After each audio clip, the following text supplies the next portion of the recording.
introduction to Google Search Console. Ooh. Okay, and so first, what is Google Search Console? So basically, Google Search Console is a website that allows you to access analytic data for your website.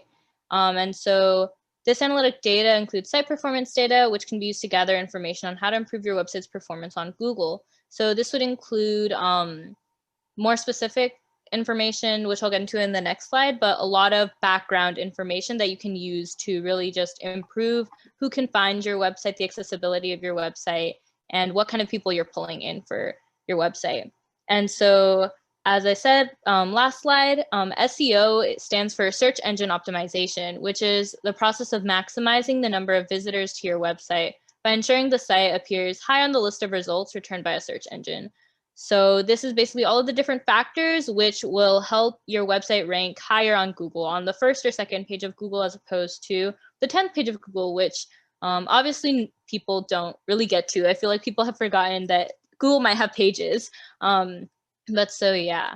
And so the purpose of search engine optimization and kind of the purpose of Google Search Console is that you want your website to be found by the people who are looking for products or services that your website offers. So in doing search engine optimization, you can essentially just hone in and really reach your target audience, and also just make your brand more known. And so important site performance metrics. So this is the different information that Google Search Console will give you. So this includes clicks, which is how many people click through to your website. So if you look something up on Google and then you type something in the search bar, you click search. And so you see a list of websites. How many people actually like click onto your website directly and reach your website? As opposed to impressions, which is how many times people have seen your website from a search engine. So they see your website on that list, but they don't necessarily click into your website. And then the CTR, which is click-through rate, is clicks divided by impressions. So it's a percentage. And so this is how many people not only just see your website, but also click into your website. And then position is how high up your website ranks on a search engine. So whether you're on the first page of Google, whether you're the 5th result, the 6th result, that counts as your position. And then query your keyword, which is what we'll be focusing more on, is a term or phrase that people enter into the search bar of the search engine. So what specifically you're searching for. So if I wanted a recipe for a dessert, I could look up a brownie recipe or a cupcake recipe. And so that would be the query or the keyword. And just some things to keep in mind are that different search engines interpret metrics differently. So what works to get your page or to get your website to #1 on Google might not necessarily get you to #1 on Yahoo or Bing. So yeah, some quick non-keyword factors that affect ranking are whether your website is mobile friendly, whether it's quick to load, whether it takes, I don't know, like 30 seconds for the homepage to load versus less than a second. And then whether your website is linked to externally frequently, whether other websites are sending people to your website directly from their website. And so these are taken into account into Google search algorithm.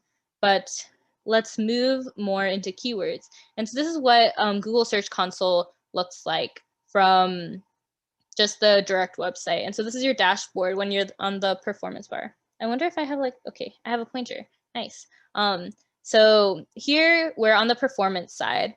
And so as you can see, we have the metrics here that I mentioned a couple slides ago. We have clicks, we have impressions, click-through rate, average position, and then we have this section down here, which we're gonna look at.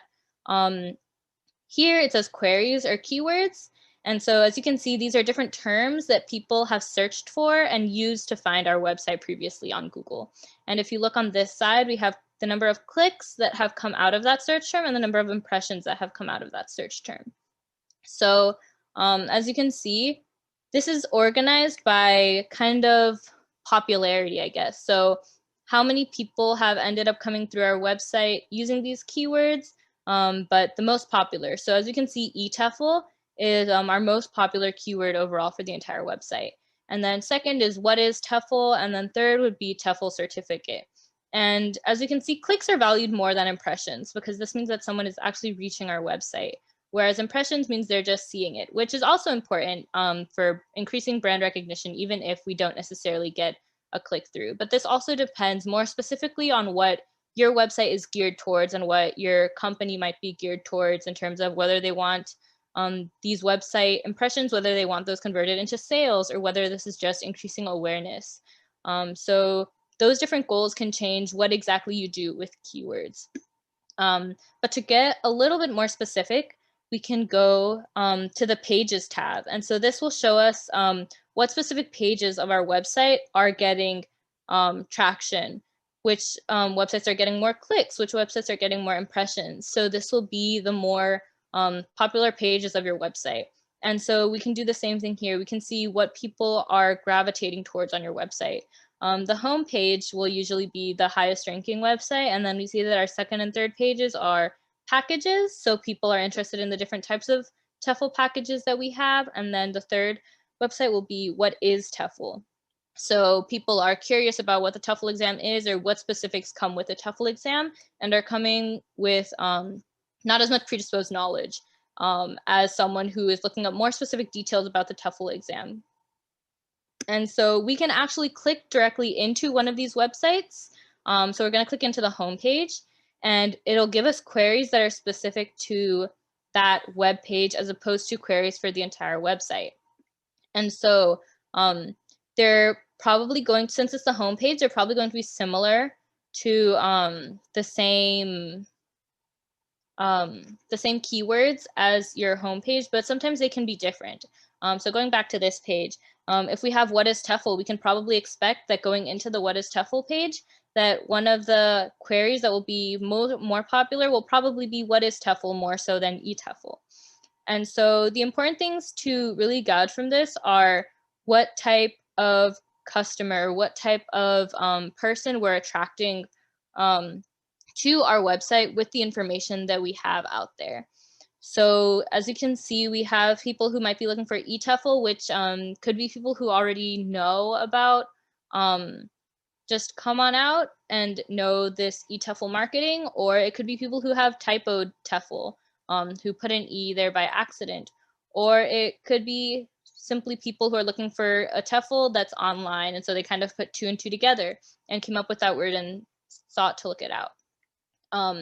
But in the second what is TEFL query, we can see people, like I said before, people who might not be as familiar with TEFL and want kind of like an introduction to TEFL and want to kind of get to know what TEFL is. So this is kind of the more beginner TEFL student who is kind of just looking into things. And so in order to appeal to them, that might mean more blog posts about what specifically TEFL is, more details about what TEFL can do for you in terms of jobs or certifications. And then lastly, it'll be TEFL certificate as the query.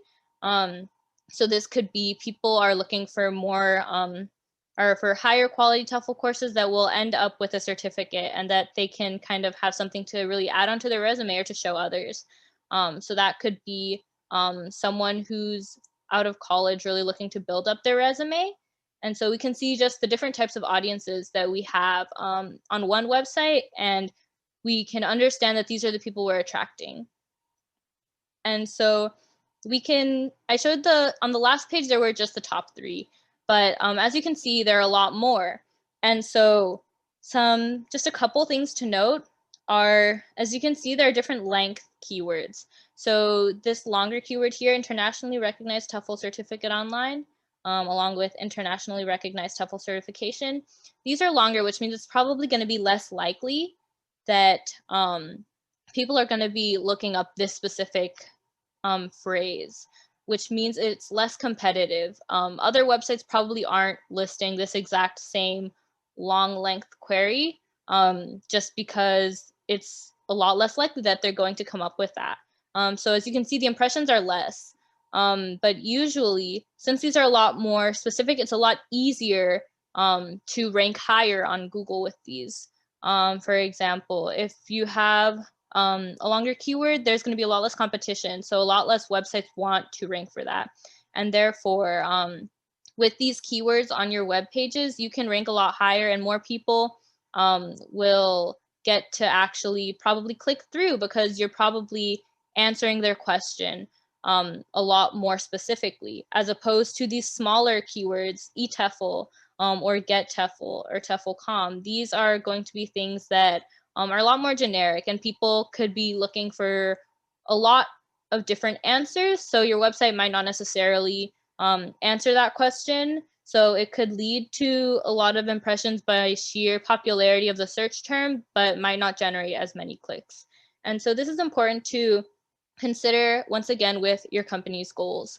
Are you trying to get just brand awareness out? Because then it might make more sense to just use shorter queries. Whereas if you really want to convert something into buying a product, convert a click to buying a product, for example, then you're going to want more clicks. Clicks are going to be a lot more important to you than impressions. And so you might use more specific keywords so that way you can really hone in on who you're getting to come to your website. And so kind of nearing the end, just how will you use keywords? Keywords are ultimately a tool that with research can really be utilized to customize who gets to your website, customize your website experience, and really specify or even shift who your audience is. And so just important things to think about in regards to keywords, they're not just searches, but rather they optimize your website and get you the best results possible. So with that, does anyone have any questions that they would like to ask me? I'm going to turn my pointer off. Okay, does anyone have any questions? I'll stop sharing. But yeah, that is the end of my presentation. How did you learn all this? So actually, I had very little experience with this before this fall, so I feel like I've learned a lot. Gwen, she had a lot of resources which I looked at in the beginning, and I think that a lot, like I was introduced to Google Search Console through Gwen, and so I kind of like just basically like dove in and kind of dug into the platform and kind of just saw like critical thinking skills, I guess. I don't know. Like, it's a lot of hands-on work and kind of like seeing, oh, this worked, this didn't work, and then trying to like make little tweaks and adjustments to see how your website and how people respond to those tweaks. So I think that it was a lot of hands-on experience, which may have been a little frustrating just because results aren't instant and you can't change something instantaneously, but it was definitely something that I definitely grew in and kind of just learned this fall do the internship. Cool. Fantastic job. That was such a great presentation and very informative. And also welcome Rebecca. Rebecca's one of our alumni from 2019.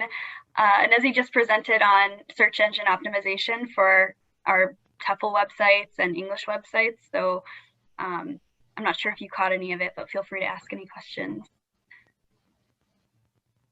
Anything else? I actually only caught the end of it, so I don't have any questions, but I'm here now, so I can hear the rest. Well, if that's all. Oh, do you have a question, Gwen? Oh, I was just curious in terms of like your approach for the TEFL website versus the Coming Out English website. Did you have a different approach in choosing keywords and everything, or did you kind of take the same direction? Yeah, I think it's a lot different. I've kind of mentioned this previously in some of our meetings, but to kind of just bring that here, it's definitely different when you're working with a website that might already have more traction or might be a more, I guess, popular website right off the bat, as opposed to, which to specify, Coming Out eTEFL, I think, was that website. It had a lot more impressions off the bat than Coming Out English did. And I think that because of that, that led to having to approach the websites differently. So with Coming Out English, I think it was a lot of trying out completely new things that I had to like go kind of like off of like different blog websites and look for like kind of like help on like Reddit and kind of do a lot more, I guess, innovative ways to try and increase keyword search. Whereas with eTEFL, I could do direct keyword research from the website itself, since there were already being people directed to that website through other keywords. And then my, I guess, application of that would have been, how do I amplify this audience, as opposed to how do I find a completely new audience for the Come On Out English website. Yeah. Awesome. Great to know. Thank you so much. Yeah. Great job. Yeah. And then any more questions last minute or? Okay, well, thank y'all. Thanks, Anezi. Great job. Great All job. right. Next, we have Sophie.